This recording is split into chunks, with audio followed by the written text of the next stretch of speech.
All right, oil country, be honest with me. Were you worried? Were you concerned?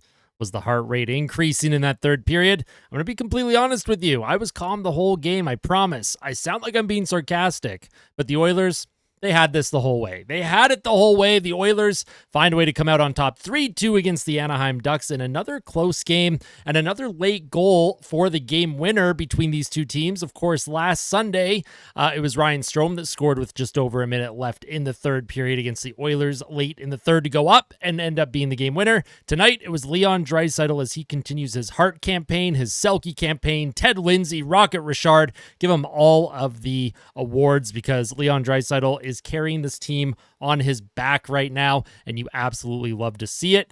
Not going to discuss the officiating because I don't want to get into it.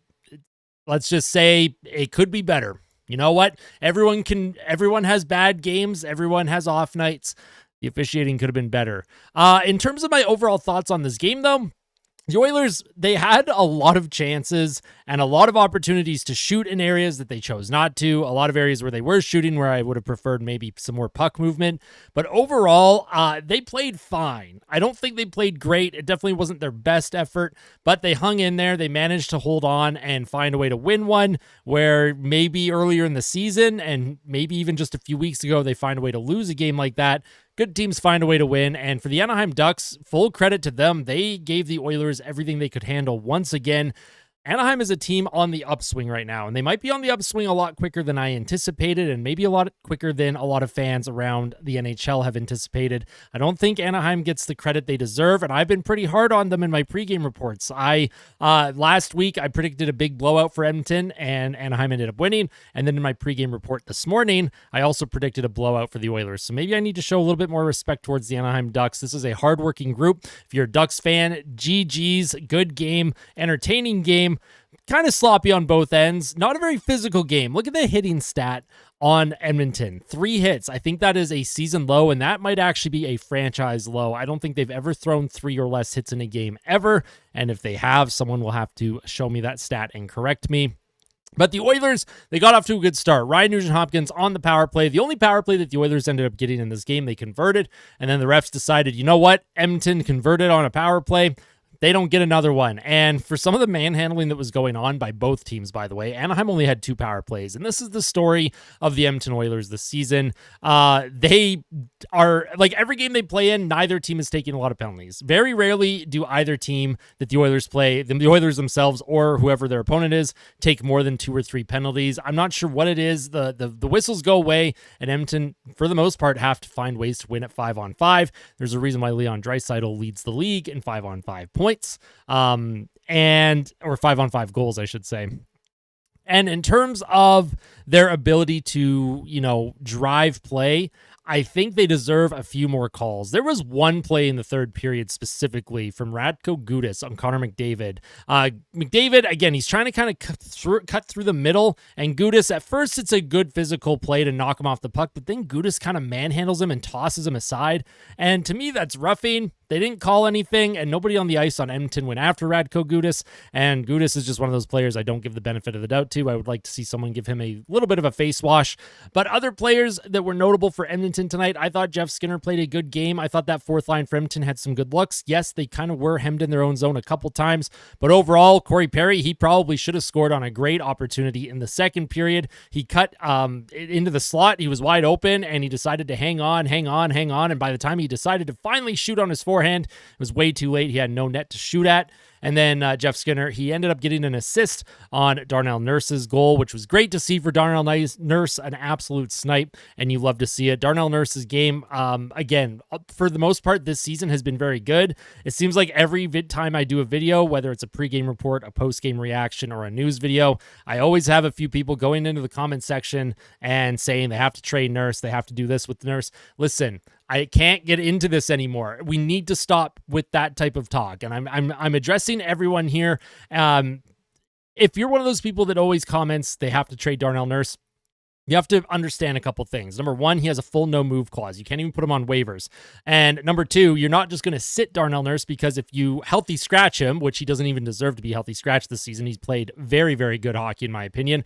If you decide to just healthy scratch him until he decides to waive his no move, well, I mean, how many agents are going to want their clients to play in Edmonton? How many players are going to want to play in Edmonton if they get treated like that? Darnell Nurse, he has never, we understand the money that he makes, but if he's playing at the rate that he's playing this season consistently, I'm more than happy. If he brings this style of game into the playoffs, the Oilers have a great chance to win a Stanley Cup. Darnell Nurse has been part of the solution this year at Edmonton, and I cannot stand by and continue to allow all these comments on Darnell Nurse, the trade Nurse comments, the sit Nurse comments. Who do you replace him with anyways? Like, legitimate question. We lost Philip Broberg to an offer sheet. Our left-handed defensive depth is completely shot right now. If, hypothetically, you want to have that conversation, and I don't know why I'm even doing this right now, who would you even play? There's nobody you can call up, and there's nobody, I think, on the trading market that would even be worth picking up, at least in terms of what it would cost to get a player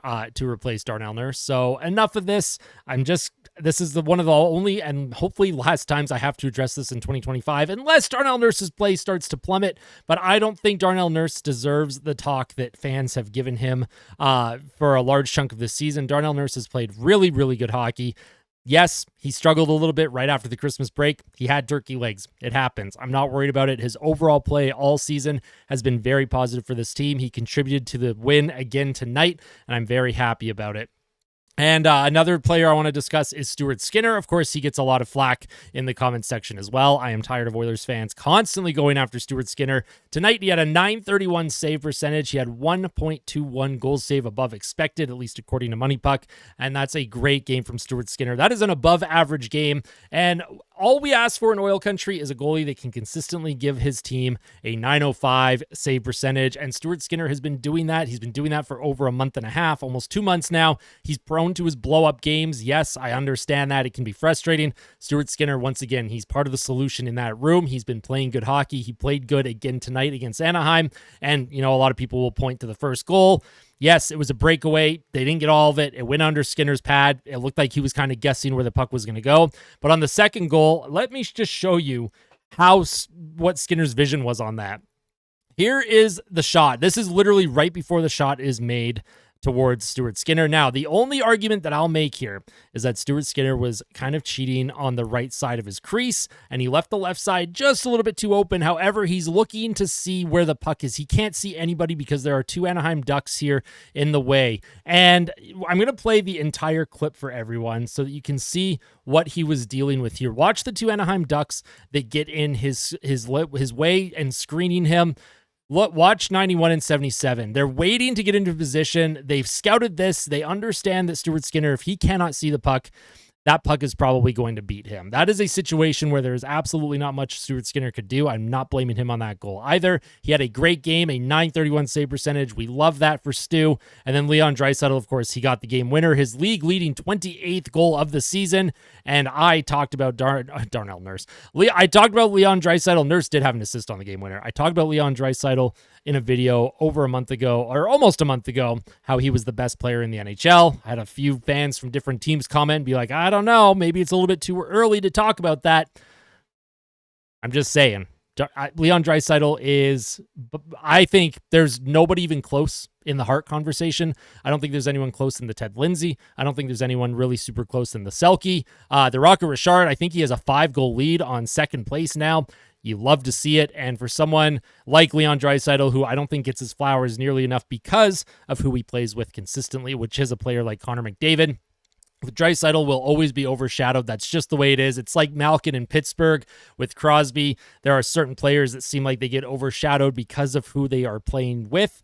And for Leon Draisaitl, not only is he on the same team as McDavid, however, this season he doesn't even really play on the same line as Connor McDavid. He's been driving his own line. Arvidsson and Podkolzin, they play great, but Leon Draisaitl really is the driving force on the team right now. Yes, Connor McDavid's having a good season.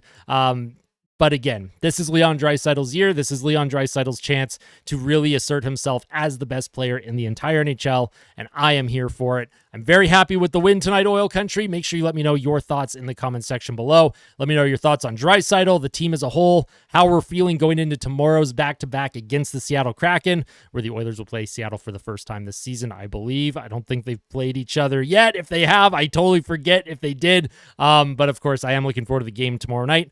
Hopefully, I can get a live stream up tomorrow. I haven't been 100%, so I'm going to see where my energy level is at after work tomorrow and see if I can do a live stream for everyone. If not, of course, I will always have the post-game reaction up. So thank you for your support. Thank you for tuning in, as always. I appreciate it. Tell someone that you love them. And as always, fight like a kid. Fight like Ben. Let's go, Oilers. Happy with the 2 points. Let's see if they can continue this momentum in 2025.